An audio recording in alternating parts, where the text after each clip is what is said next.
Ce soir, c'est la pleine lune des fraises. Je vais vous raconter une anecdote sur l'eau de lune. Vous savez qu'à chaque pleine lune, on peut charger de l'eau du robinet ou de l'eau de source au rayon de la lune afin qu'elle soit énergétisée avec les rayons de la lune, quoi. Hein, donc, avec des énergies apaisantes, purifiantes, etc. Donc en fait, je voulais vous raconter une petite anecdote qui m'est arrivée à la dernière pleine lune, où donc j'ai sorti ce petit flacon et je l'ai mis donc au rayon de la lune pour qu'il soit magnétisé, enfin chargé de l'eau de la pleine lune. Mais en fait, le lendemain, quand je me suis réveillée, donc j'ai pris ce petit flacon et en fait, dans la nuit, il y a eu un séisme. Non, c'est pas une blague, un séisme de magnitude 4,5 à peu près chez moi. Donc du coup, je me retrouve avec une eau chargée en énergie, un petit peu au niveau énergétique de séisme.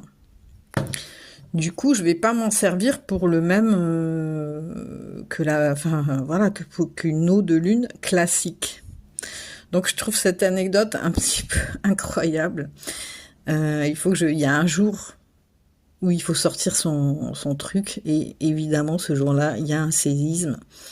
Et donc ici, c'est un petit peu de l'eau chargée en énergie de séisme, tout simplement. Donc je pense pas que ce soit une eau pour les sorts, des bons sorts, quoi. C'est quelque chose qui peut remuer, qui peut secouer un petit peu, quoi. À mon sens. Mais vraiment, là, j'innove, hein.